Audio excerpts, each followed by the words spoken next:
Bien, pues vamos a empezar. Voy a tomar parte del texto que leímos hace 8 días para introducir y vamos a continuar con el tema donde nos quedamos. Dice: ahora bien, todos los que hemos emprendido el camino hacia Hashem tenemos la responsabilidad de analizar la totalidad de conductas que manifestamos, las cuales recibimos de nuestros antepasados, o quizá las estamos ejerciendo debido a la sociedad en que pertenecemos. ¿Sí hicieron ustedes ese ejercicio? ¿Han podido ver cómo han vivido sus padres, sus abuelos? ¿Cómo es la sociedad? ¿Y qué es lo que nosotros estamos practicando solamente por imitar, ¿no? Que nos hayan transmitido? ¿Y qué de todas esas prácticas podemos detectar que no son agradables y que no están en conformidad con la palabra, ¿no? Con la palabra de Elohim? Yo creo que todos podemos encontrar conductas y patrones que nos desvían de la voluntad de Elohim. Y la semana pasada vimos que Avon, como aquí dice en el texto, es como la inercia que nos obliga a actuar como los demás, ¿no? Eso sería Avon. Si es un mal, si es una transgresión, pero tiene que ver con pasar una conducta, con imitar una conducta. Vimos el caso de Caleb, donde los habían enviado a espiar la tierra, a revisar, a ver cuál era el lugar donde ellos iban a llegar, y 10 hombres pensaron que no iban a lograrlo. Solamente Josué y Caleb dijeron: nosotros sí podemos. Y los otros 10 se dedicaron a infundirle el miedo, la cobardía, la desconfianza al pueblo hacia el nombre de Elohim, hacia Yod-Hei Vav-Hei, y se aterrorizaron y decidieron todos regresar a Egipto. Decidieron poner un líder, estaban pensando poner un líder para regresar otra vez a lo mismo. Y si vemos, esos 10 fueron los que transmitieron su conducta cobarde y hicieron que los demás los imitaran. Y obviamente es una conducta que ofende a Elohim. Eso es Avon, porque podemos tener una conducta que sea para bien, y eso es lo que debemos hacer, transmitirla a los demás, ¿no?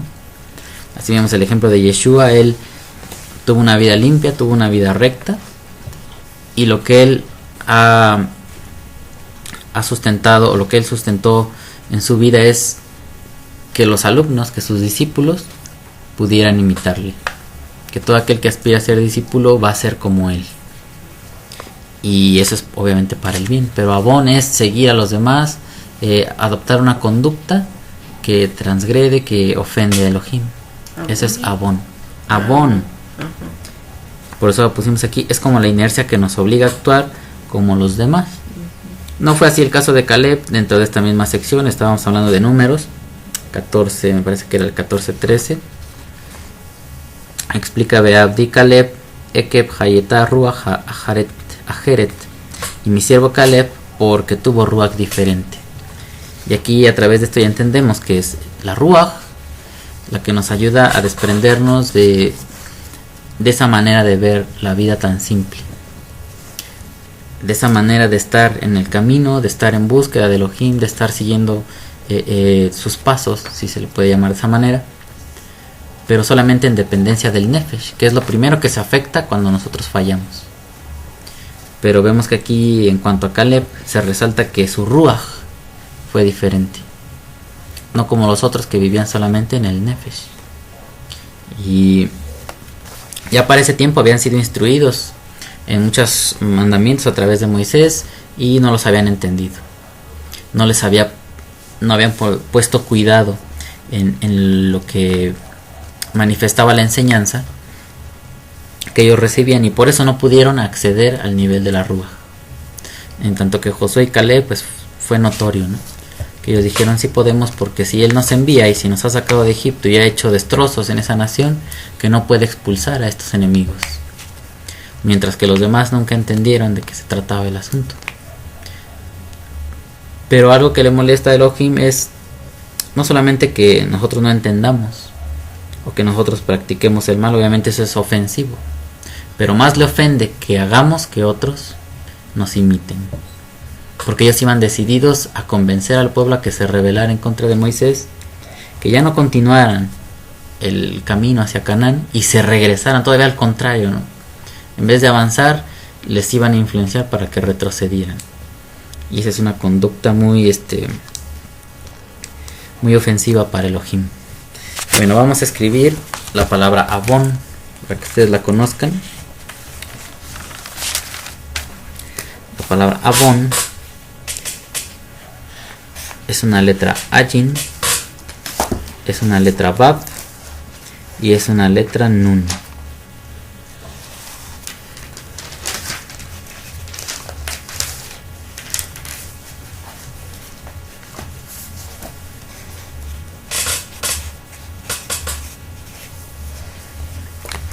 Esta es la palabra Avon, para que ustedes la conozcan. Esta es la palabra Avon.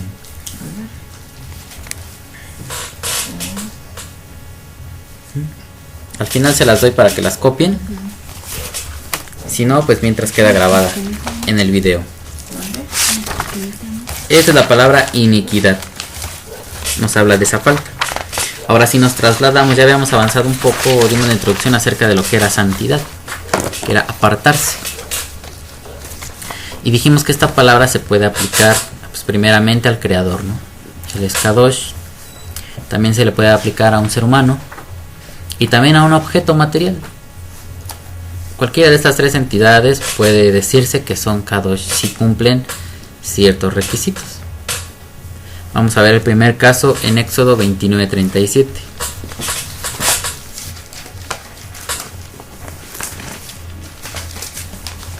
Si lo puede leer alguien que lo encuentre. Éxodo 29:37. Por 7 días harás expiación por el altar, lo santificarás y será un altar santísimo. Cualquier cosa que tocare el altar será santificada. ¿Ya ven? Por 7 días harás expiaciones por el altar y lo santificarás, o sea, lo apartarás. Y está hablando de un objeto. O sea, estos tres textos que vamos a ver ahorita están hablando en cómo la palabra Kadosh se puede aplicar a un objeto material. La otra va a ser a una persona y la otra es al mismo Dios, ¿no? Después en 19:22, ahí mismo de Éxodo, ¿qué encontramos?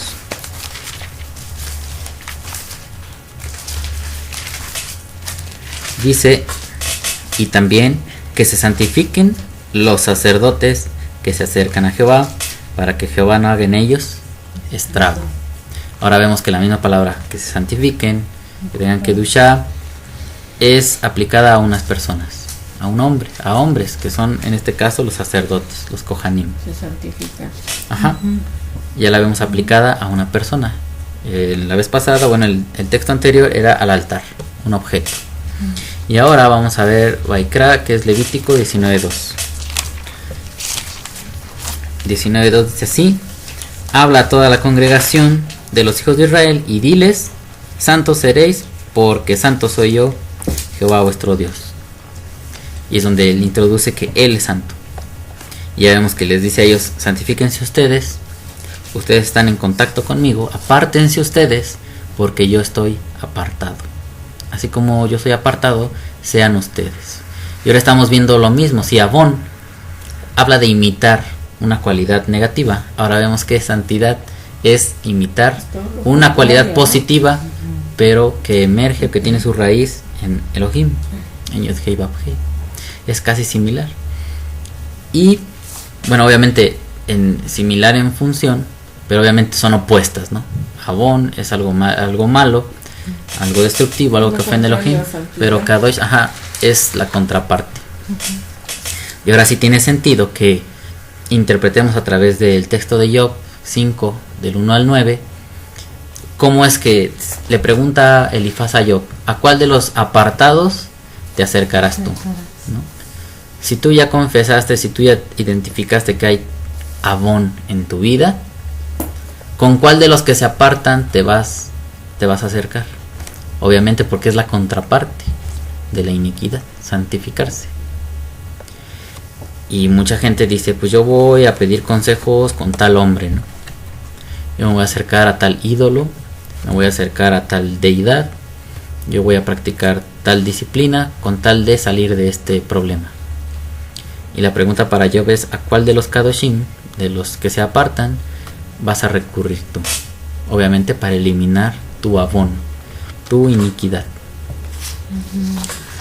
Hasta aquí van entendiendo qué significaría entonces Kedusha. Es apartarse, ¿no? Ese es en primera instancia el significado de Kadosh. Pero si nosotros ponemos más detalle en este significado, vamos a encontrar algo más. Y ahorita lo vamos a encontrar. Voy a continuar con la redacción. En cuanto al creador, su Kedusha comunica que su persona o esencia está apartada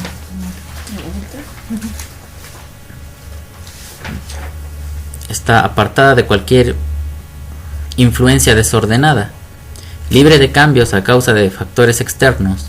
En otras palabras, que él no cambia y únicamente actúa en base a sus propósitos y lineamientos. Si nosotros vemos, y si Elohim dice que él es Kadosh, Yod-Hei Vav-Hei dice yo soy Kadosh, vemos que él está apartado, pero está apartado del mal. Él no se deja influenciar por el mal. Y vimos que cuando hablábamos del término Tahara, es precisamente eso, traer la pureza interna para que no tengamos mezcla entre el bien y el mal, sino que solamente tengamos una sola esencia. Y la Kedusha comienza desde el interior. Si recuerdan las palabras de Yeshua cuando les decía a los fariseos que por qué solamente limpiaban lo de afuera y no lo de adentro, que si no sería mejor primero limpiar lo de dentro y después lo de afuera para que todo esté limpio. Y este es el principio que está ahí. La Tahara es la pureza, no tener mezcla en el interior, en nuestra parte espiritual, en el Nefesh, en el Ruach, que no entre influencia maligna. Y la Kedusha sería estar apartado, no operar en este mundo material para el mal. Lógicamente que si nosotros estamos sucios por dentro, también nuestras obras, nuestras acciones se van a ver reflejadas erróneas y equivocadas aquí en el mundo. Por eso él decía que no es primero limpiar lo de adentro, o por qué no primero limpian lo de adentro y después lo de afuera. Pero si nosotros solamente nos concentráramos en dar la apariencia de que somos buenos por fuera, tarde o temprano sale el mal, porque está lo sucio por dentro. Dijimos aquí, entonces tiene algo que ver, perdón, tiene que ver algo con cuando dice que el árbol bueno solo da frutos buenos y un mar salado no puede dar, no puede ser lo contrario, ¿no? Sí, es otra forma de decirlo, que tú conoces el árbol por su fruto, ¿no? Un árbol de manzanas no da papayas, ¿no? Y obviamente él dice, pues por las obras buenas, pues tú conoces que alguien es bueno, es bondadoso, ¿no? Entonces, y sí, también del agua, ¿no? Cuando una fuente es salada, pues no da agua dulce y viceversa. No tiene mezcla de aguas. Continuamos, dice, vemos que Yod-Hei Vav-Hei está libre de cambios a causa de factores externos. O sea, él no puede modificar su conducta ni su esencia por lo que esté pasando en este mundo. Si el ser humano se comporta perverso, Elohim sigue siendo bueno, ¿no? O sea, él no dice voy a dejar de ser bueno para castigar al malo. No, él no tiene que dejar de ser lo que él es. Él tiene que emitir justicia, pero no es que él cambie, sino que a cada quien le da lo que corresponde. Y lo que está fuera de él, lo que es externo, los mundos, no le afectan a él en su interior. Él no tiene que cambiar nunca. Y eso se esperaría de nosotros. Nosotros nos desenvolvemos en este mundo y debemos de crecer de tal manera que este mundo no nos haga cambiar, no nos destruya lo que hemos logrado por dentro. Que si decimos que nos hemos apartado para él y de repente hoy me quedo sin dinero y pierdo mi trabajo y pierdo a mi esposa, y que automáticamente yo cambiara toda mi mentalidad solamente porque me pasó eso ya no sería permanecer en la santidad, apartado, ¿no? Y hay algo de afuera que está influyendo en mi interior, y alguien que es Kadosh ya se fundamentó y no cambia. lo de afuera no lo transformas, sino que tú con lo de adentro transformas lo de afuera. Es lo inverso, y ahorita lo vamos a ver más marcadamente. Él no cambia y únicamente actúa en base a sus propósitos y lineamientos. Obviamente que para eso necesitamos tener objetivos. Si nosotros no sabemos qué estamos buscando, pues es muy fácil que nos perdamos en el camino. Es como mucha gente que le dicen, pues tú tienes que creer en esto y en esto y en esto. Pero esa persona no alcanza a entender para qué se cree en eso, o ni siquiera sabe qué es creer. Es que tú tienes que orar mínimo 1 hora diario para que salgas de tu gran pecado. Pero esa persona no sabe qué es orar. No sabe ni siquiera si va a funcionar o no, no ha visto nada. Lógicamente que no tiene un objetivo firme, trazado, no está entendiendo exactamente lo que está haciendo, ni sabe si lo va a lograr o no. Tiene todo muy endeble, no lo tiene claro. El futuro, o sea, lo que está haciendo, el resultado que va a obtener, no sabe nada. Pues lógicamente que no tener claro ese propósito, pues lo va a llevar a que diga, en un momento a otro diga, yo ya no continúo en eso. No sirve de nada. Pero alguien que se ha apartado es porque está buscando una meta, ¿no? Tiene una función que desempeñar, y obviamente lo de afuera no lo va a hacer desistir, porque tiene claro el objetivo. Es como Elohim si dijera, la razón por la cual he creado al ser humano es para que vuelva a mí, ¿no? Todo emergió de mí, yo soy la fuente de vida, yo soy el creador de todo. Pero si el ser humano no quiere, pues lo dejamos que se pierda, no me interesa. Si él no permaneciera en su objetivo, pues este mundo no sé qué rumbo tendría. Pero como su propósito es firme, y en cuanto a Israel lo ha demostrado, aunque es una nación que no ha desaparecido, aunque todos la quieren exterminar, aunque otros la quieren suplantar, ¿no? Como los gentiles que se creen Israel, el nuevo Israel, pues nunca lo van a lograr, porque el objetivo de Elohim es que ellos lleguen a donde él está, y que de las demás naciones los acompañen. Y esto no se acaba hasta que se logren los objetivos de Elohim. Por eso le decía al faraón, no, yo te puse para hacer mis objetivos. Yo te he puesto para mostrar en ti mi poder, para que lo que yo hago sea evidente. Y a mí no me hacen desistir que se me rebelen los gobernantes de la tierra.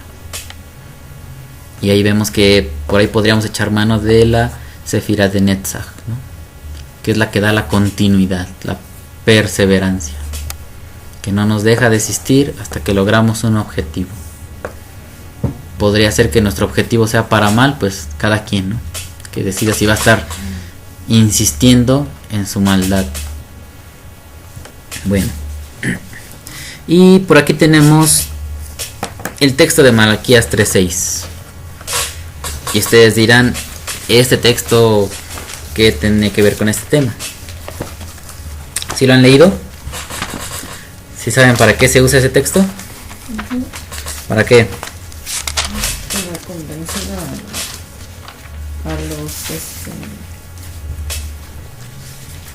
a la gente de la iglesia que den su diezmo, que den su ofrenda, y que lo hagan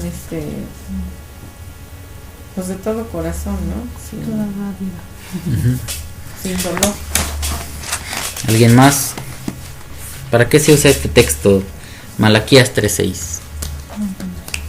Para confirmar lo de las maldiciones generacionales también. Habla de dejar para esto. Malditos sois con maldición, porque vosotros la nación toda me habéis robado, ¿no? Bueno, pues este texto se utiliza para quitarle su dinero a la gente al día de hoy. Pues sí, así de fácil. Simplemente para decirles que la palabra de Dios dice que los creyentes deben de dar el diezmo y las ofrendas,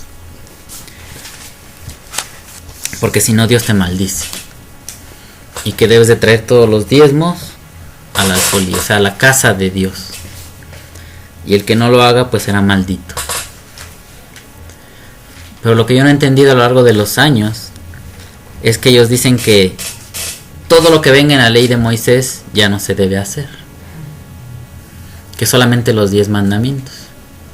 Y curiosamente en los 10 mandamientos no está dar el diezmo. Entonces ya se está tomando otra parte.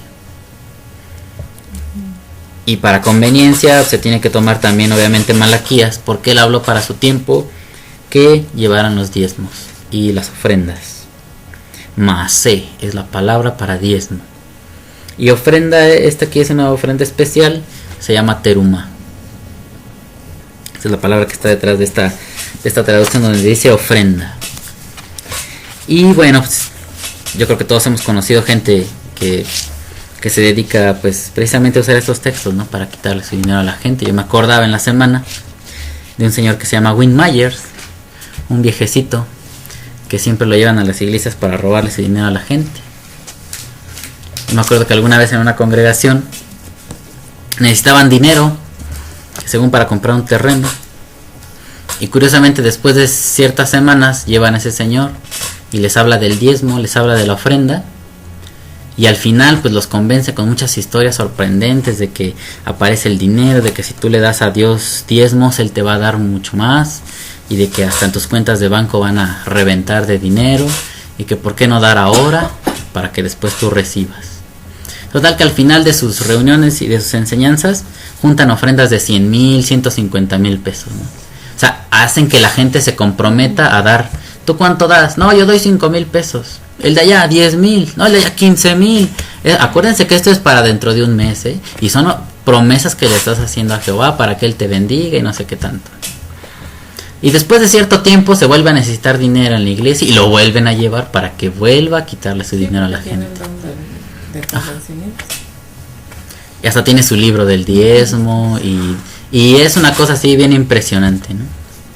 Cómo usan estos textos que son del Antiguo Testamento, que son prácticas judaicas que nadie debiera obedecer porque ya estamos en la gracia, pero para sacarle el dinero de la gente, bien que son buenas estas prácticas judaicas. Pero nosotros estamos hablando de santidad, nosotros estamos hablando de avón, de la iniquidad. Y lógicamente, ¿no? Si nosotros vemos eso como una falla, estarle diciendo a la gente que te dé su dinero y estarlo amordazando con que yo te estoy enseñando la Biblia, me tienes que dar a mi ministerio. Acuérdate que hay que construir templos y esta iglesia tiene que crecer más y necesitamos donde meter más gente. ¿A poco Yeshua construía templos? Él los tenía en la calle, en la orilla del mar de Galilea. Él no necesitaba templos para enseñar a la gente. Pero bueno, eso es al día de hoy.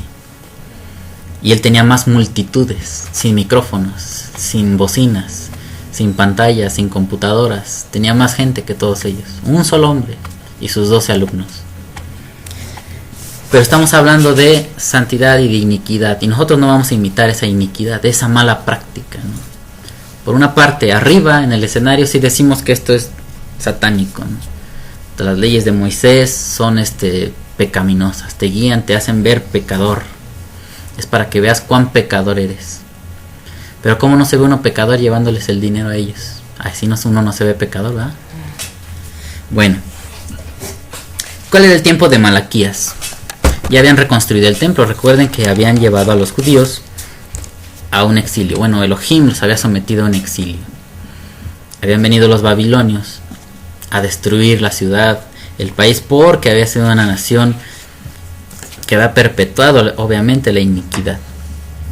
Prácticas de idolatría, prácticas de hechicería, de adulterio, de asesinato, de robo, de oprimir a los huérfanos, a las viudas. Habían pasado generaciones. Reyes iban y reyes venían y se acrecentaba la maldad.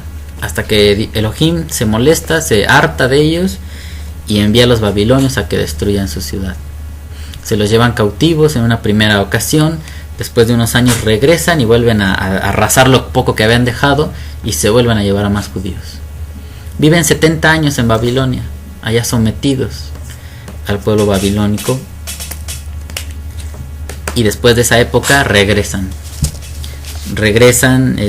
Daniel por ahí interpreta, se acuerda del libro de Jeremías y es cumplido el tiempo de 70 años para regresar. Ya que regresan, pues en esa generación que regresó estaba Esdras y después Nehemías. Ellos ayudan a regresar al pueblo y ponen los mandamientos, otra vez la Torá, como el punto principal que iba a sostener la nación. Y se dedican a construir el templo nuevamente. Pero lógicamente que ellos ya venían, aún con todo y eso, pues viviendo 70 años en Babilonia, pues todavía no lograban deshacerse de su maldad, ¿no? Sí les sirvió a muchos, por decir, Esdras, un gran maestro, ¿no? O sea, gente como él se purificó, pero muchos no lo hicieron y siguieron manteniendo las prácticas, algunas prácticas, y llegando a la tierra de Israel comenzaron, en vez de casarse con las israelitas, comenzaron a buscar mujeres de los alrededores, obviamente mujeres que tenían ídolos, que practicaban otras religiones, que tenían otras conductas, otras costumbres, y eso le molesta a Elohim. Y durante esos años estuvieron batallando mucho con eso, que no se podían establecer, que no podían santificarse, pues no podían apartarse nuevamente, sino que les era muy fácil transgredir los mandamientos de la Torah. Para el tiempo de Malaquías ya estaba establecido nuevamente el sacerdocio, pero aún los sacerdotes no le daban el valor ni proyectaban la santidad que se necesitaba para oficiar en el templo. También y va así la cadena, ¿no? Comienza Malaquías a reprender a los sacerdotes primeramente, y después, ya después de hacerle observaciones a ellos, le hace observaciones al pueblo y les dice que por qué no llevan el diezmo y las ofrendas al templo. Les llama, les pide que las lleven. Malaquías 3:6 pusimos aquí, dice: porque yo Jehová no cambio, ¿no? Estamos viendo que su santidad lo protege del cambio, ¿no? Él se guarda y no hay factor externo que lo haga cambiar. Ni siquiera un ser humano que esté en necesidad, él no necesita cambiar para ayudar a un ser humano. Y dice: porque yo Jehová no cambio, por esto, hijos de Jacob, no habéis sido consumidos.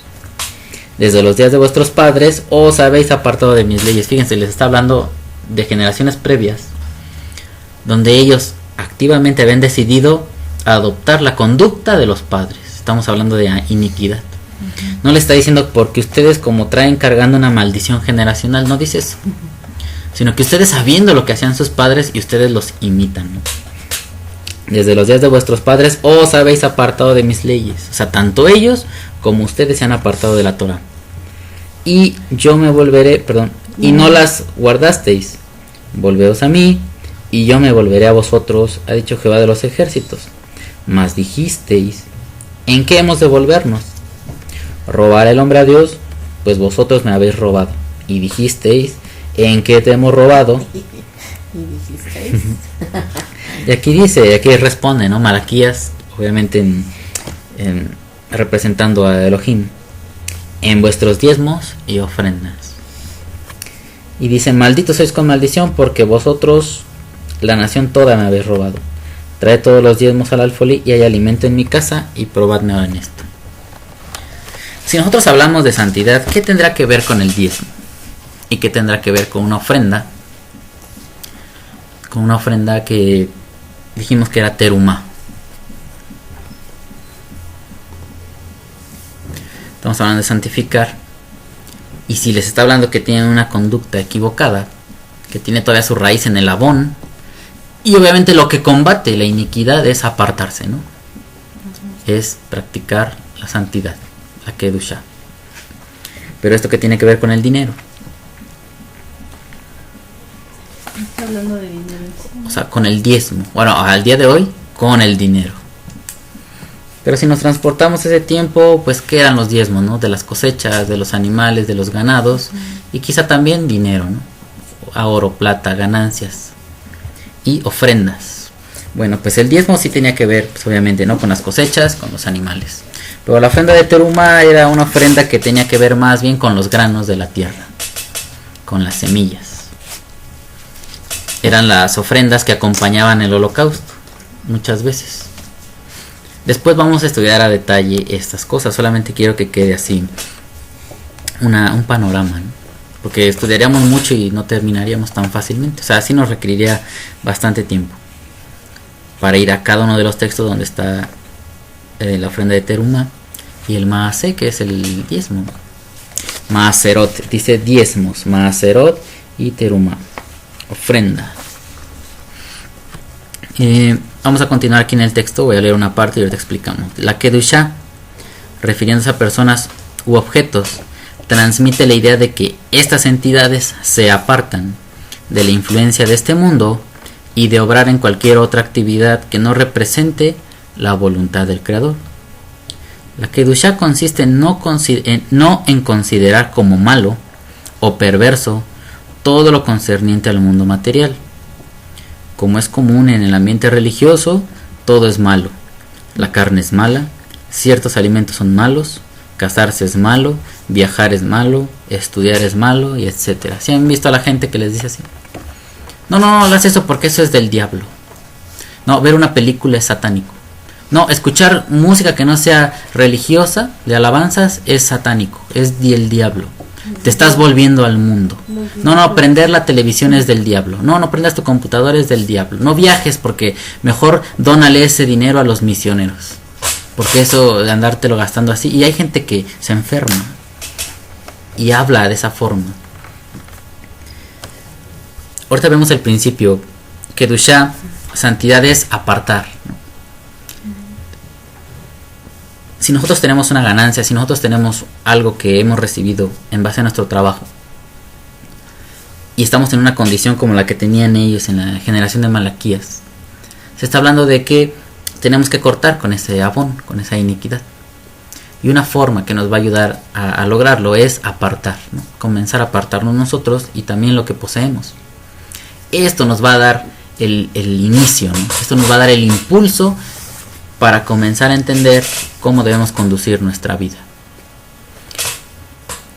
En el relato de Job vimos que el hombre que se le consideraba como malvado era el que practicaba la quina, ¿no?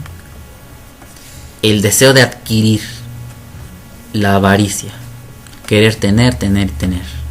Pero obviamente para combatirla tú tienes que ahora dar, dedicar algo que no es ni para ti ni para un uso común, sino lo vas a ofrecer a Yod-Hei Vav-Hei. Esto ayuda a limpiar el alma. Y en eso consiste también es el otro aspecto de la Kedusha. Que las cosas materiales nosotros las debemos de enfocar a lo espiritual. Y para eso fue instituido el diezmo y la ofrenda. Para darle ese uso. No que darle el uso común que todos sabemos esté mal, ¿no? Sino que para empezar a apartarnos también debemos de tener ese dominio sobre lo que tenemos y enfocarlo hacia lo que es de la voluntad de Elohim. Apartarlo. Vimos que mucha gente tiene esos conceptos de todo es malo, todo es del diablo. Y aquí ponemos la Kedusha es la capacidad de dirigir las cosas de este mundo hacia la voluntad de Yod-Hei Vav-Hei. Y eso es parte de lo que se lograba dando el diezmo. Si estamos hablando que a esa generación le costaba mucho apartarse, ¿no?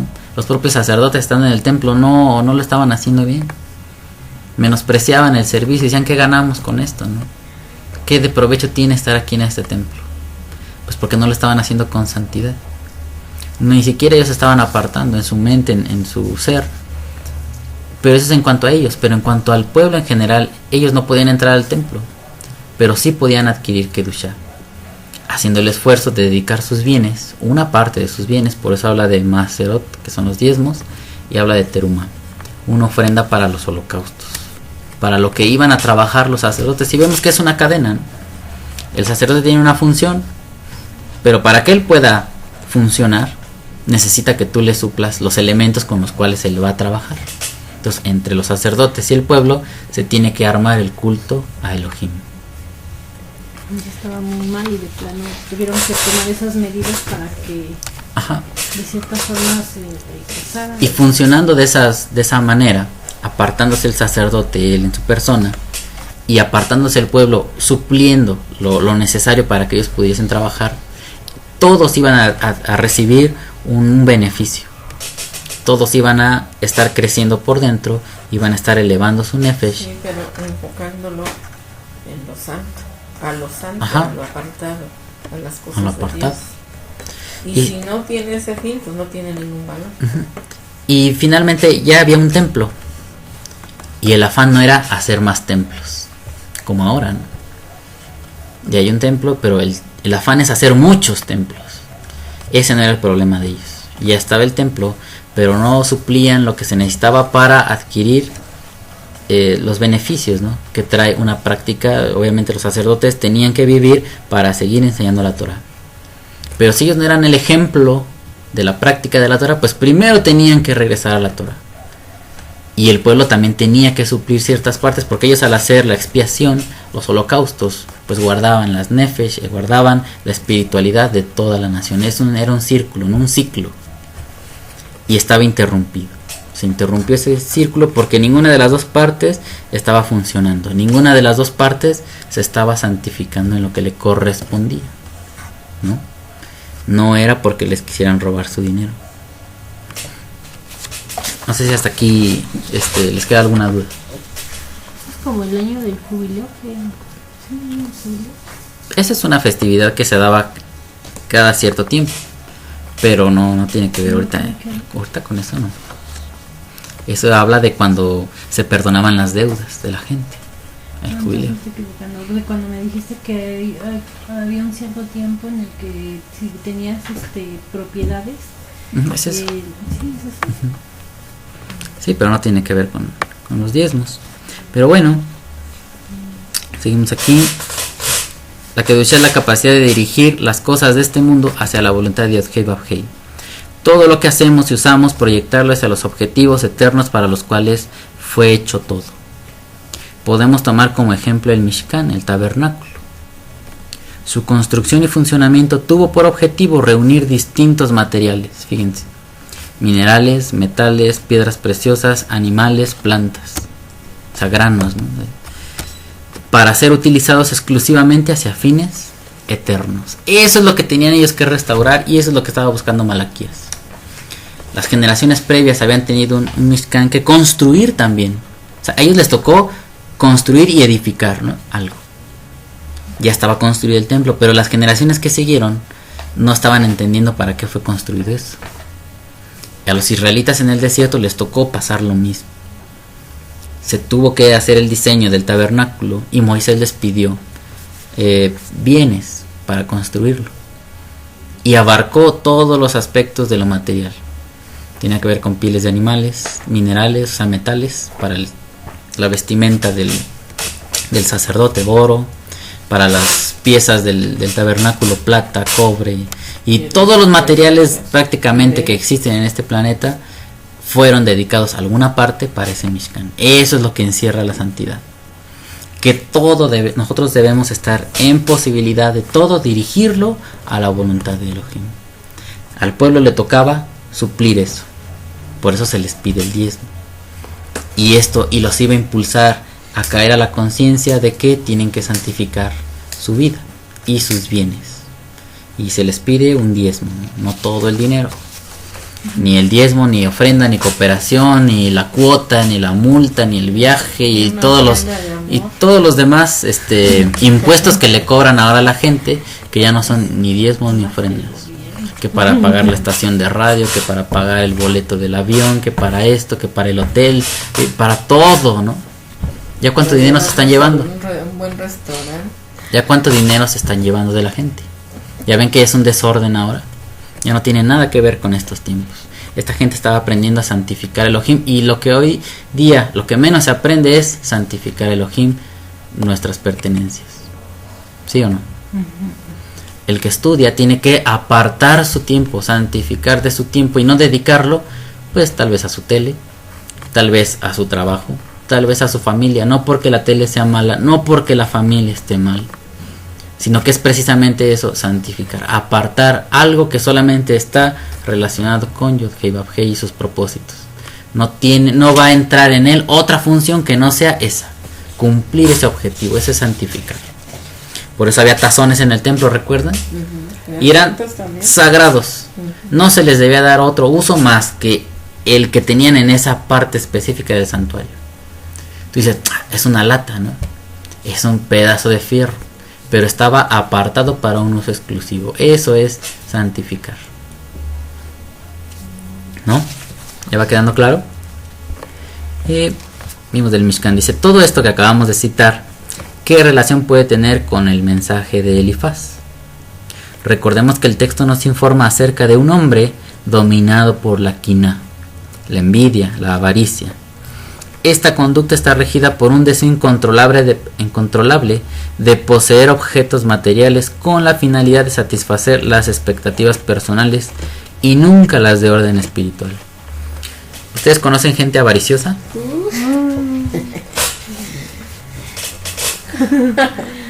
Espérame, ¿cuál es el objeto de la codicia de alguien avaricioso? Tener todo lo material, ¿no?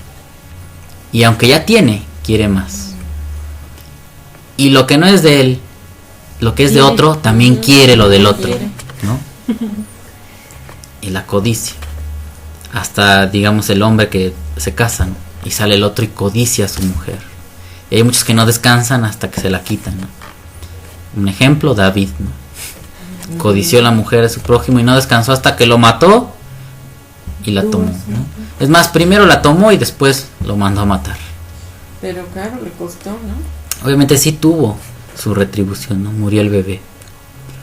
Pero esa es una conducta negativa, la avaricia. Y vemos que lo material no lo estamos enfocando a lo espiritual. Simplemente nos está dañando y nos está enfermando. Eso es lo que podemos ver ahorita aquí con Elifaz. Dice, esta conducta está regida por un deseo incontrolable de poseer objetos materiales con la única finalidad de satisfacer las expectativas personales y nunca las de orden espiritual. La quina nunca trae beneficios. En este caso, los hijos de este hombre, Evil, el necio, el malvado, reciben la influencia de la conducta errada. Esto es el abón, se lo transmitió su padre, no a los hijos, porque dice que echó raíces. Y lógicamente son alcanzados por la justicia divina. El siguiente punto dice que sí. En 5.1, obviamente de Job, Elifaz señala a Job: ¿a cuál de los apartados te presentarás? El hombre avaricioso que prospera y echa raíces se siente aprobado por Elohim. ¿Ustedes han conocido gente así? Que porque están prosperando, que porque les está yendo bien, creen que es porque están bien con Elohim. Y presumen. Y nunca se dan cuenta que son avariciosos. O sea, está el caso de que hay gente buena, que hay gente recta, que sus bienes le vienen a consecuencia obviamente de su estado, ¿no? Fiel, de fidelidad ante Elohim. Pero ¿cuántos de todos esos no es el caso, ¿no? Bueno, de personas que logran bienes materiales y creen que es porque son muy buenos. Pero toda la gente que los conoce saben que es por avaricioso, ¿no? Saben que es por perverso, por envidioso. Bueno, el hombre avaricioso que prospera y echa raíces se siente aprobado por Elohim. Se vería tentado a atribuirle su fortuna a su elevado grado de santidad. Hay mucha gente que dice así: es que yo estoy bien con Dios, por eso me va bien. Tú te va mal, tú te estás muriendo de hambre porque eres pecador.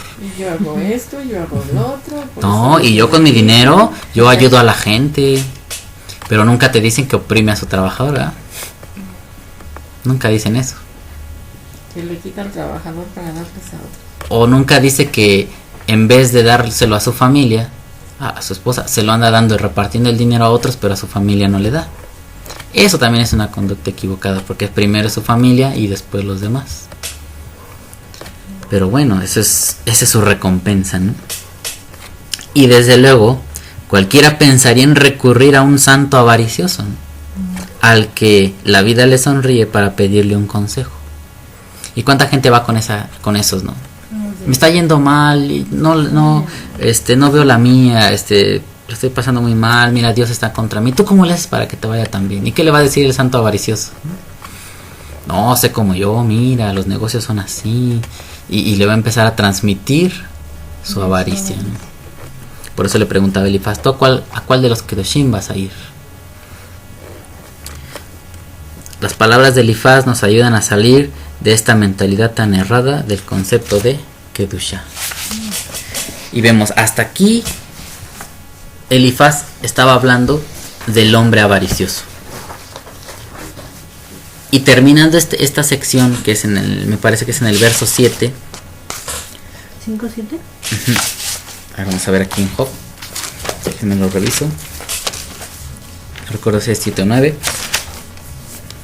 Si termina en el 7. Y ahora en el 8, como dice: ciertamente yo buscaría a Dios, a Elohim, y encomendaría a Él mi causa. Aquí, esto lo vamos a estudiar ya la próxima vez, es donde ya le empieza a decir: si tienes que recurrir a alguien Kadosh, yo recurriría a Elohim, no a ningún humano, porque el humano es defectuoso. No hay ningún humano, porque todos estamos luchando por mejorar, ¿sí o no? Pero la recomendación para Job, si ese fuera mi caso, dice Elifaz, yo recurriría a Elohim. Y vemos que lo hemos comentado en otros estudios, el objetivo de Elifaz y de todos los amigos de Job es darnos a conocer quién es Elohim. Y por ahí nos va a hablar de que Elohim, ¿qué hace? Él da la lluvia, ¿no? Para que crezcan las plantas. Él ha ordenado este mundo y estamos viendo que está usando lo material para crear un bien celestial, ¿no? Esa sí es santidad.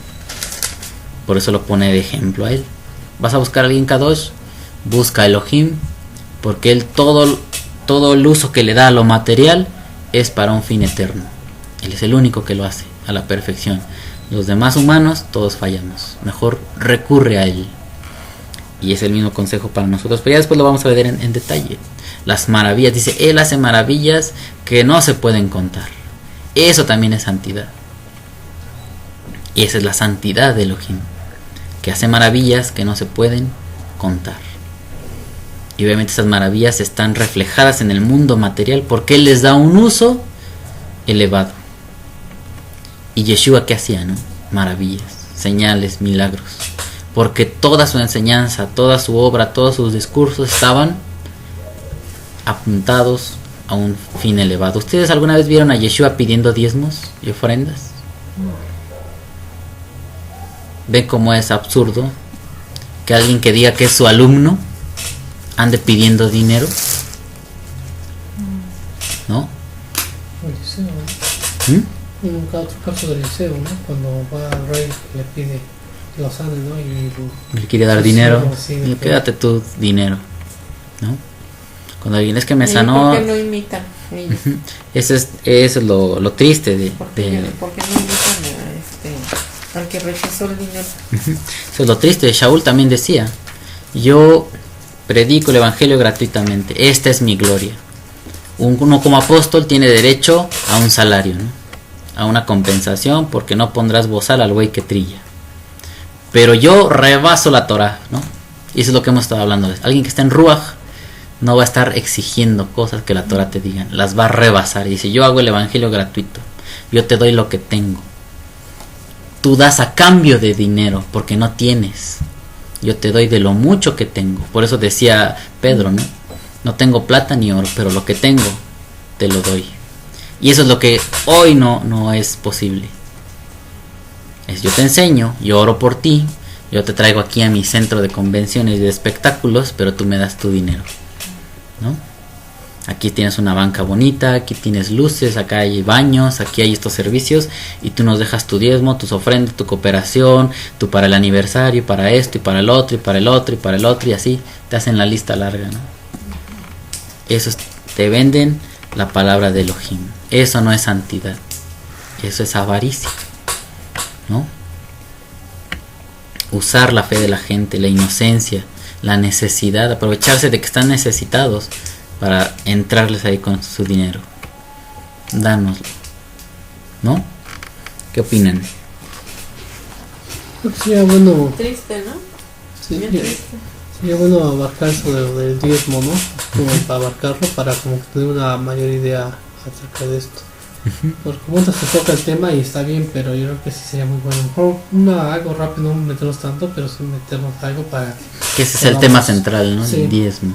el diezmo y la ofrenda, ¿no? Que son de las palabras que nos damos ahorita, ¿no? Sí. Para entender y comprender un poco eso, porque si nos quedamos así como que, bueno, en mi caso, estaría bueno conocer eso para poder distinguir también más qué cosa y Y poder son ellos. Pues no defenderlo, sino bueno, a lo mejor sí, no tiene conocimiento, ¿no? Porque en el video pues, se queda así, pero sí se queda como que duda. ¿Qué es el mismo y qué es la prenda, no? ¿Qué es esto? Sí, y pues sí, ya por eso les decía que podían ustedes sugerir temas. Podríamos ir pausando más el libro de Job. Obviamente seguimos así, él nos va a ir arrojando más temas. Sí, Pero si necesitan otro, pues lo estudiamos y sobre ese. a lo mejor nomás hacer una pasada, ¿no? Sí, acerca de lo que es estas palabras, ¿no? Y más o menos cómo se. Sí, más eroditeruma. Sí, Ajá. sería bueno. Sí, Porque para sí, detallarlo siento más. que sí, se completaría ahí un poco más o sea, de lo que se está hablando ahorita. Sí, y de hecho para este estudio sí se podía haber tratado eso. Pero lo que yo tenía pensado obviamente es hablar de Ezequiel, ¿no? Ezequiel 18. Sí. Porque hablamos del tema de las maldiciones, supuestas sí. maldiciones generacionales. Quedaron pendientes, Y ahorita pues lo vamos a... Quiero desarrollar algo. Sí. Ya ven que es un tema con el cual a muchas gentes, a muchas personas obligan a que se rinda a los líderes religiosos, porque si no Dios va a maldecirte a ti y a tus hijos y todos van a perecer. Voy a escribir la palabra Kadosh para que la conozcan. Vimos Avon y ahora la palabra Kadosh.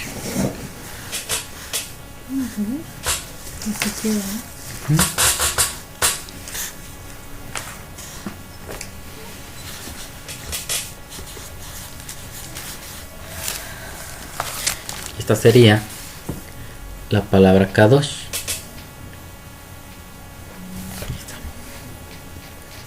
¿Me la vieron? Kadosh. Es esta. De acá para acá. Kadosh. ¿Sale? Si quieren al final las copian. Bueno, ¿qué tenemos? ¿Qué tenemos en Ezequiel 18? ¿Se acuerdan? Ezequiel 18. Es más, miren, hasta en la propia sección que estudiamos de números, ellos dicen que sí hay maldición generacional y que es muy claro, ¿no? Y que por ahí Ezequiel 18 no dice que no existan maldiciones generacionales. Dice Elohim que del que hace maldad él va a visitar hasta la tercera y cuarta generación. ¿Qué vimos en números? Está la generación del desierto, que estaban ahí en camino a Canaán. Ellos se rebelan, transmiten el Avón, se quieren regresar a Egipto y él dice: voy a destruir esta generación, pero los que van a entrar son sus hijos. Es la segunda generación. ¿Por qué no los destruyó a ellos, a los que siguen y hasta la quinta, entonces dejarlos entrar? Ese mismo texto echa por tierra, ¿no? Esas pretensiones, y no cuando un líder religioso torpe se enoja contra un creyente: tú lo vas a pagar, tú, tus hijos, tus nietos y tus tataranietos hasta la cuarta generación, porque tú estás aborreciendo, estás desobedeciéndome a mí. Pero vemos, ¿no?, cuál es la intención de someter a la gente. Se capta enseguida, como dice. ¿Sí? Pero bueno, aquí estamos para interpretar la Torah. Estamos para interpretar. Son cosas que nos toca oír y ver, desafortunadamente, pero vamos a estudiar. Ezequiel 18 habla un poco acerca de estos razonamientos. Había gente que decía que los hijos, ¿no?, en los hijos recae la culpa o las consecuencias de que hayan pecado los padres, de que hayan cometido sus errores. Esta palabra aquí en Ezequiel 18, voy a leer el primer verso. Dice así: vino mi palabra de Jehová diciendo: ¿qué pensáis vosotros los que usáis este refrán sobre la tierra de Israel? Donde vamos a leer refrán, en el texto en hebreo aparece la palabra hamashal. ¿Sí la han escuchado en otros lugares? Mashal. No. ¿Qué es una mashal? No. Es una enseñanza que tiene por objetivo ilustrar algo. Aquí nos lo traducen como refrán. Sí se puede traducir como refrán, pero es como un dicho de sabiduría, una mashal. A veces se usa como una historia, ¿no? Por decir, hemos escuchado las parábolas de Yehoshua, ¿no? Pero parábola pues viene del griego. Es algo parecido, ¿no? Y es una enseñanza, una instrucción, una historia que se diseña con tal de que arroje una enseñanza espiritual. Y lo que pregunta aquí Yod-Hei Vav-Hei a la gente, le dice así: ¿qué pensáis vosotros los que usáis este refrán sobre la tierra de Israel, que dice: los padres comieron las uvas agrias y los dientes de los hijos tienen la dentera? Vivo yo, dice Jehová el Señor, que nunca más tendréis por qué usar este mashal, este refrán en Israel. He aquí que todas las almas, fíjense ahí, almas, son mías. Como el alma del Padre, así el alma del Hijo es mía. El alma que pecare, esa morirá. Y hemos visto, ¿no?, que hay conductas, hay errores que señala la Torah que nos golpean en el alma, que tienen un daño, que traen un daño a nuestra vida en el interior, y tiene su consecuencia a nivel del alma. Cuando nosotros leemos en el verso 4, Kol hanefashot, todas las almas, dice: mías son todas las almas, y ahí aparece la palabra Kol hanefashot. Nos está hablando del nivel del nefesh, y ahí es donde vienen las faltas, en el alma. Dice: el alma que pecare, hanefesh hajotet, eso es lo que vamos a encontrar. El alma también se refiere al alma, esa morirá.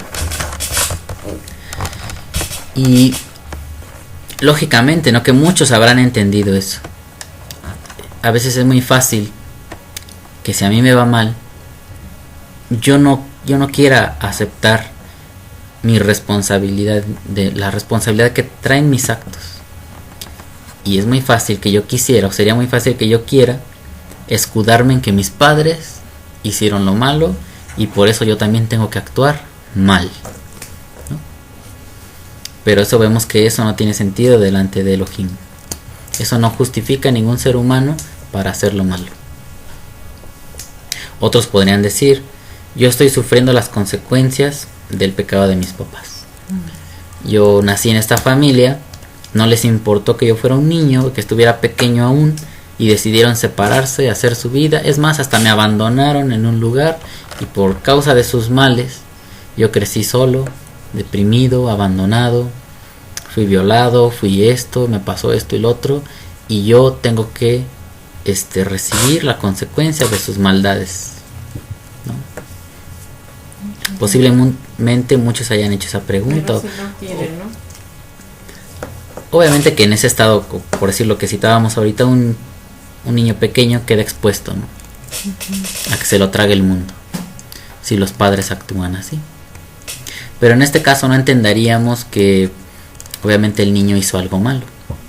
Sí, obviamente la conducta del padre trae una consecuencia para el hijo, pero eso no quiere decir que tengamos que entenderlo como que está maldito por sus generaciones, ¿no? O yo no sé ustedes qué piensan, si sí debamos entenderlo así. Pues porque sus padres hicieron el mal, Dios se ensañó con ellos y los ha tratado mal en la vida, y también en el hijo le hizo sufrir todo eso porque Dios, ¿no?, lo maldijo a esos padres, a la generación que sigue y a los otros que sigan hasta la cuarta generación. Ese ya sería otro tipo de razonamiento, ¿no? Obviamente sí hay una consecuencia, pero no debiéramos decir que es una maldición generacional, porque eso no opera así. Más ni siquiera existe, ¿no?, tal cosa. Es la consecuencia del error de sus padres, y y Elohim va a traer justicia ante esa situación. Y si nosotros vemos cosas tan desastrosas, no debiera ser para llevarnos a hacer conciencia que cuando tengamos hijos tengamos cuidado de cómo los vamos a formar. ¿Sí o no? Solamente limitarnos, bueno, es que pues si yo me he rebelado contra Dios, pues mis hijos no tienen otra escapatoria más que sufrir, porque Dios va a maldecir todas mis generaciones, bueno, 4 de mis generaciones. No, pues también como que no tiene. Eso sería muy Tiene absurdo. lógica. No tiene lógica, ¿verdad? Pues ese tipo de razonamientos es lo que tiene, o es lo que yo alcanzo a ver, que tiene como objetivo estas palabras que dirige Ezequiel, ¿no? No tiene que verse así. Si hay una consecuencia de nuestra forma equivocada de formar a los hijos, de acciones que tomamos, pero no tiene que verse como que Dios está ensañándose con esa familia, ¿no? Por generación tras generación, sino que hay un factor que sí hace ver que se cumpla esa como cadena, ¿no? Y esa es precisamente el avón, la conducta que tú aprendes de tu padre. Porque si tu padre hizo lo malo, esa maldad quizá te traiga consecuencias. Pero cuando tú creces y tú tienes voluntad, tú no estás obligado a ser como él. Pero si tú decides, yo voy a ser igual que mi padre, y ahora yo me voy a ensañar con mis hijos, así como él hizo conmigo, entonces tú estás propiciando que ese abón, que esa maldad, Entonces ahí sí sigue la tú la estás transmitiendo. Hay una parte, un pasaje en Hebreos donde habla de que dice que Moisés, siendo grande, dice que decidió no llamarse hijo de la hija del faraón, sino que decidió mejor seguir a Dios. Entonces estamos hablando que ahí sería un punto importante de lo que estamos ahorita hablando, ¿no? Cuando alguien decide hacer, ahí está el punto clave, ¿no? Cuando alguien ya tiene el conocimiento y puede decidir a dónde llegar, a dónde irse, porque Moisés tenía toda la forma de poder ser una gente poderosa, con egipcio, ¿no? dinero. Sí, de forma de poder hasta Tenía sus culturas de ellos, ¿no? Esa forma de poder manipular al pueblo hebreo, ¿no? Siendo también en hebreo, pues bueno, él mismo lo está diciendo en hebreo, ¿no? Moisés, siendo ya grande, se rehusó llamarse hijo de la hija del faraón, sino que prefirió seguir. Sí, él rechazó la conducta que de alguna forma le estaban heredando los egipcios, y decide buscar una vida diferente, ¿no? Y se va lejos. Tiene su encuentro con Elohim, y quien se convirtió en el guía, ¿no? En el pastor del pueblo de Y es Israel. ahí, bueno, con todo eso es donde Dios no pues, le agrada, ¿no? Su actitud que él tiene de no meterse a la misma forma de vivir de los egipcios, y es donde Dios lo llama. Sí.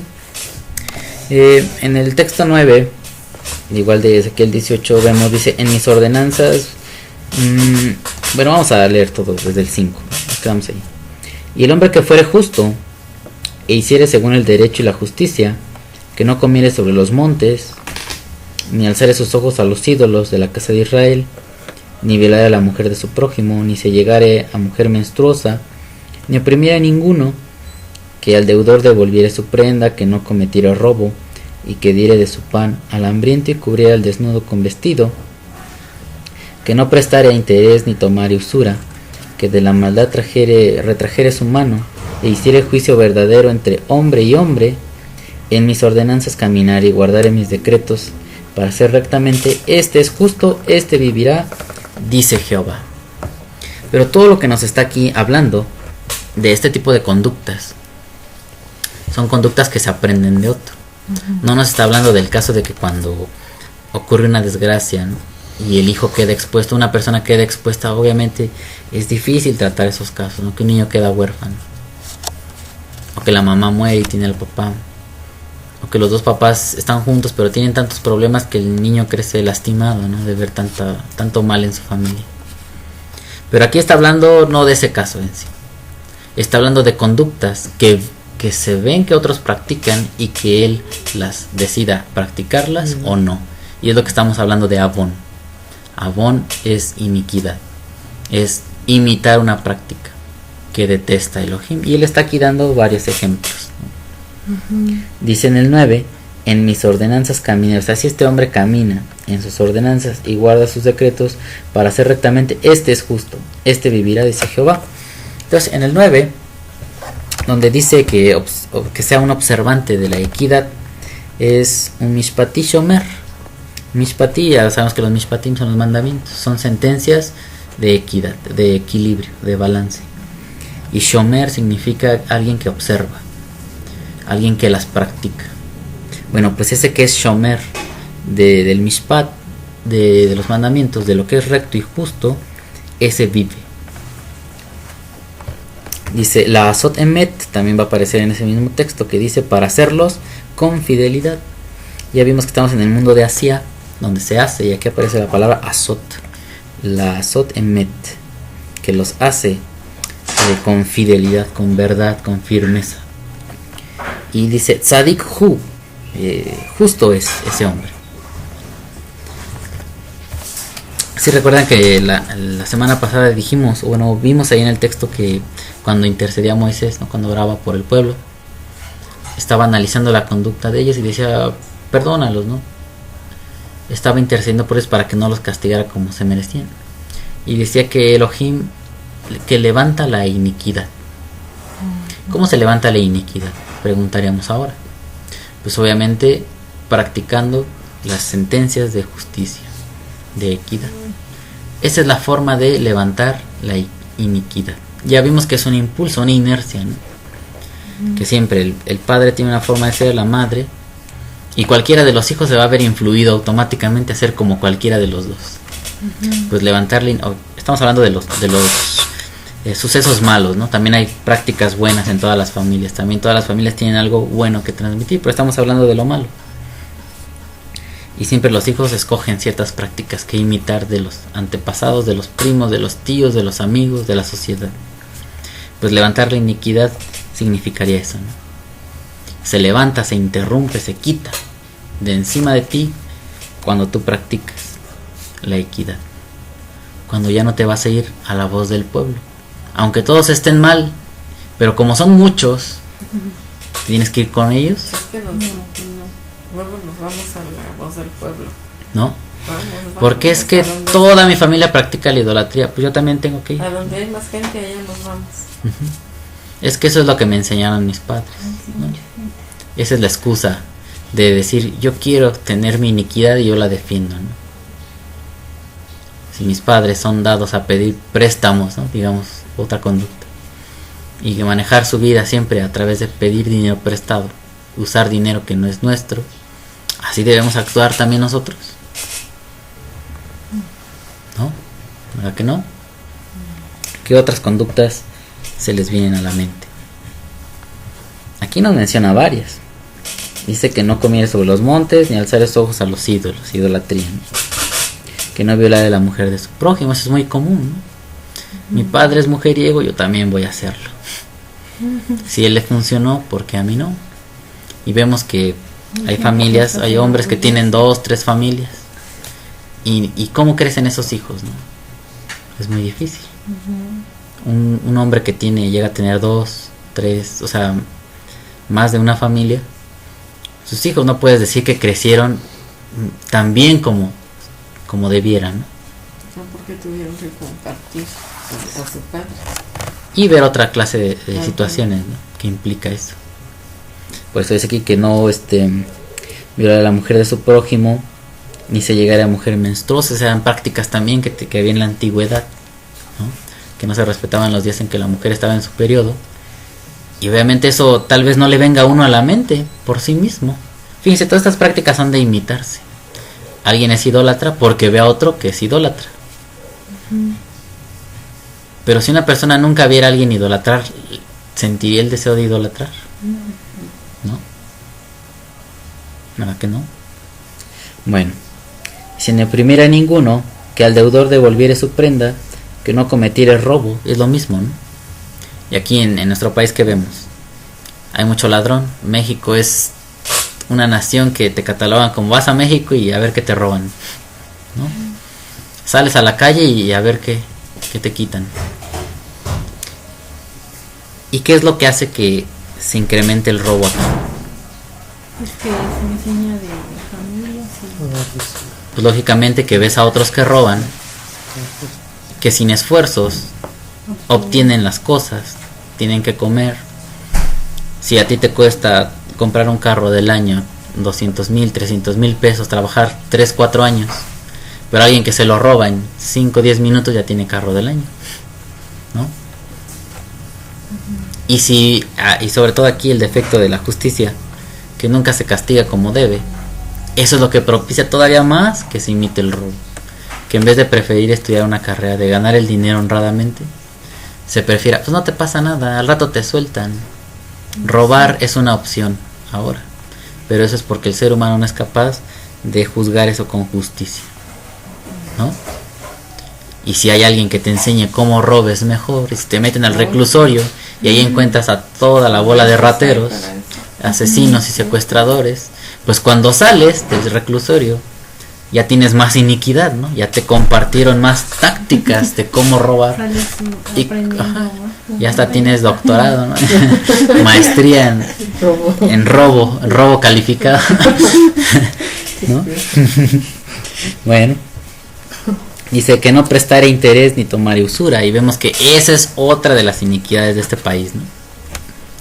Ustedes se han dado cuenta en estos últimos años cuántas casas de empeño hay que te cobran intereses. Está lleno de... Y fíjense, y ahora que han pasado todos los desastres, obviamente el ser humano siempre se hace el tonto, ¿no? ¿Ustedes creen que Elohim no debiera de traer justicia ante toda esta situación? Número uno, que hay gente que se aprovecha, ¿no? Que tiene esta forma de vivir como negocio. Pero también hay gente que no entiende que esa no es la forma de vivir, pedir dinero prestado, ¿no? Hay gente que dice, bueno, yo quiero tener una pantalla de plasma grandota, la última que salió, pero no tengo dinero, la voy a pedir a crédito. Y cuando algo sale mal, algo te destantea en tus finanzas, ya no la puedes pagar y te empiezan a cobrar intereses y te mandan a los cobradores, y llega eso a situaciones de licenciados, ¿no? Hasta te andan embargando. Pero ¿por qué sucedió eso? Porque no podemos controlar nuestra necesidad o nuestro interés por querer adquirir algo de lo más nuevo, ¿no? En lugar de juntar el dinero y llevarlo y intercambiarlo, no, es pedir a réditos, pedir a crédito. Y ahora vemos que mucha gente está hundida, ¿no?, en deudas. Es una de las estrategias de los empresarios para quitar el dinero a los más pobres. Sí. Y después cuando tú compras las cosas a crédito, tú compras un objeto, pero te costó casi el doble de lo que valía realmente. Esa es una forma de aprovecharse, ¿no? Pero para eso tienen que estar las dos partes, ahora sí que de acuerdo, ¿no? Yo necesito tu producto y tú me lo facilitas, pero te vas a ensañar conmigo en los precios. Me lo vas a hacer que estoy pagando poco, pero cuando yo vea la realidad, pagué mucho, ¿no? Pude haberme comprado hasta 2 computadoras con lo de una, ¿no? Pero bueno, pues todas esas prácticas que se aprenden son las que está señalando aquí Ezequiel. Y aquí nuestro texto, donde vamos a encontrar acerca de Abón, donde va a aparecer la palabra, es hasta el versículo 20. ¿Qué dice el versículo 20? ¿En Ezequiel? Ajá. El alma que pecare, esa morirá. El hijo no llevará el pecado del padre, ni el padre llevará el pecado del hijo. La justicia del justo será sobre él, y la impiedad del impío será sobre él. Ajá. El alma que pecare, otra vez dice que el alma, todo esto reside en el alma. Toda esta clase de faltas que está nombrando Ezequiel, la relaciona que están dentro de nosotros. Es desde dentro de nosotros que tenemos ese desorden y nos lleva a actuar así. Aquí dice que el alma que pecare, esa morirá. El hijo no llevará el pecado, y dijimos que la palabra abón al español se traduce como iniquidad o como pecado. Y curiosamente aquí detrás de esta palabra pecado, en el 20, aparece abón. ¿Ya ven? Y estamos hablando de eso, de la conducta que se imita o la que no se imitó del padre. Dice, el hijo no llevará el abón del padre, ni el padre llevará el abón del hijo. La justicia del justo será sobre él, y la impiedad del impío será sobre él. Pero el antecedente lo vamos a ver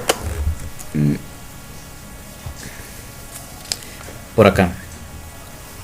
Ya habíamos hablado de que un hombre que es justo, que no practica todas esas cosas de pedir dinero a réditos, que pide usura, que no le quita la mujer a su prójimo, que no es idólatra, ese hombre es justo y vivirá.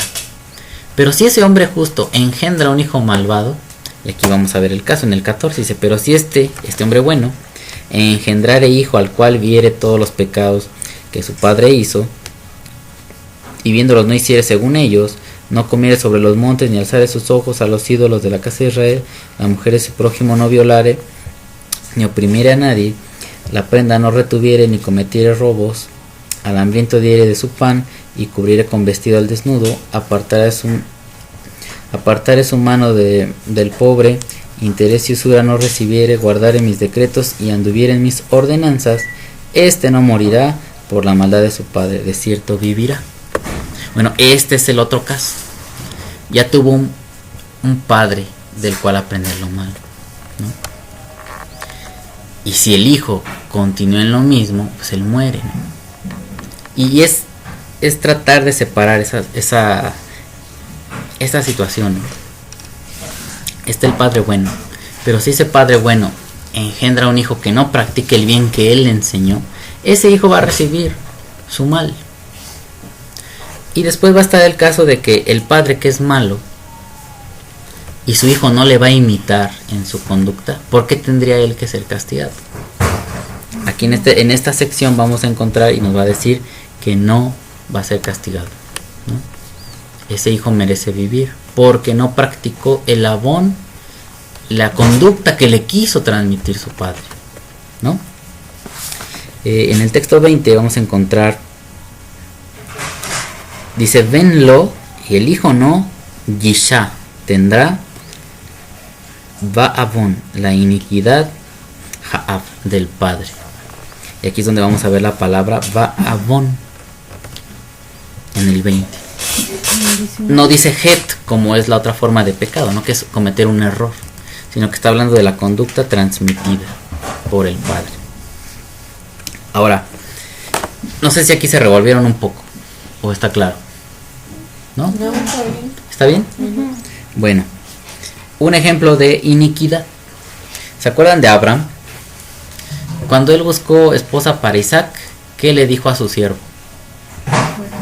Que fuera a Babilonia, ¿no? A Ur, de donde él provenía. Pero ¿qué le dijo? No te lleves a Isaac, ¿no? No lo lleves allá. A ella, tráela para acá. ¿Ustedes por qué creen? Para que no viera Para que no viera qué. todo lo que se hacía allá, las prácticas. Ajá. Fíjense, Isaac, Abraham ya era un hombre justo. Ya se había desprendido de su cultura, de sus prácticas religiosas, de sus costumbres familiares. Su hijo ya no conocía nada de lo que se acostumbraba por Se iba allá. a pervertir. Ajá. Iba a haber un ejemplo y algunas de todas las prácticas que son equivocadas iba a querer imitar. Tal vez no todas, ¿no? Pero una que otra sí le iba a gustar practicar. Y le dice al siervo, no lo lleves, mejor trae a la mujer, es más fácil de allá sacarlos y traerlos para acá. O sea, es más conveniente, mejor dicho, es más conveniente traer a la mujer para acá que llevar al hijo allá y corre más peligro, ¿no? Un hombre, un niño, un joven, bueno, ya era un hombre, ¿no? Ya era un hombre grande, que nunca ha visto esas conductas, no las va a imitar. Y después vamos a ver el caso de Jacob, ¿no? Ya es el hijo de Isaac. ¿Qué sucede con Jacob? Él sí fue hasta allá, porque se estaba huyendo de Esaú, ¿no? O sea, sucede lo de la primogenitura y su mamá le dice, ve con mi hermano Labán. Y él sí llega a Babilonia, a Ur. ¿Y qué le sucede allá? A ver, díganme. ¿Se acuerdan? Muchos dicen, es que ¿por qué Dios no castiga a los hombres? Castigó a Jacob porque tuvo 4 esposas. Pero ¿cuál fue la consecuencia de que tuviera 4 esposas? O 2 esposas primeramente. Si estamos estudiando este tema, ¿ustedes qué responderían? Un modo de vivir de qué tiempo. O sea, fue el abón, la iniquidad de su familia. De la raíz de donde venía Abraham, así se practicaba. ¿Con quién se casó Abraham, no? Con su media hermana, ¿no? ¿Sí o no? Bueno, ahora va Jacob y ve a una mujer. Y bueno, ya hacen trato, se visita, bueno, se conocen. Dicen, pues me gusta esa muchacha, no, pues vas a trabajar para mí y ¿qué quieres de salario? No, pues yo quiero a tu hija, órale, pues órale. Y el día que se casan dicen, es nuestra costumbre de la familia que no se case la chica, no dar la hija más chica primero, sino dar la grande, así que ahí te va la grande, ¿no? Y por transmitir ese abón, él resulta que va a tener que adquirir una esposa que no era la que él quería. Y eso le trae como consecuencia pues tener a Lea como su esposa y después también a la que sí quería, a Raquel, por una costumbre familiar, ¿no? Y ya después se vuelven 4, porque también era costumbre de los orientales que cuando las mujeres ya no podían concebir hijos, la sierva, la criada, ella podía tener relaciones con el esposo, ¿no? Así que de esa forma ya no podríamos justificar que hoy día tenemos que practicar eso. O sea, si alguien al día de hoy se quiere justificar, no, es que Jacob tuvo 4 esposas, pero no estás entendiendo por qué las tuvo. Porque fue un lugar donde esa era la costumbre. Abraham quiso proteger a Isaac de esa cuestión. Jacob, por las circunstancias, tuvo que ir allá o buscó ir allá. Le acarreó una consecuencia, verse envuelto en la iniquidad de su familia. Pero eso no significa que está permitido, ¿no? Porque ya después viene la Torah escrita y dice, no tendrás más de una mujer. O sea, así, ¿no? Vienen reglas. Ni tomarás a la hermana, a las 2 hermanas, ¿no? Para que no se hagan rivales. Es lo que le pasó a Jacob. No tuvieron mucha paz las 2 hermanas. Siempre lo estaban peleando y lo estaban celando. Y siendo hermanas, pues es más rivalidad. ¿Sí o no? Eso acarrea problemas. O sea, que una persona que el día de hoy se quiera justificar, es como decirle, bueno, está bien, mira, si quieres hazlo, pero es iniquidad y lo vas a pagar caro, ¿no? Porque no es de que pues yo tengo dinero para mantener las mujeres que yo quiera. Sí tendrás todo el dinero. Pero qué relajo. Pero todo lo que acabe. Y cómo van a crecer sus hijos, ¿no? También esa es otra cosa. Y también las mujeres, cómo van a tener pleitos entre ellas. Pero ahora ya entendemos más por qué tuvo 2 esposas primero y después 4, porque eran costumbres de antes. Y eso se corta. También Abraham hizo lo mismo, ¿no?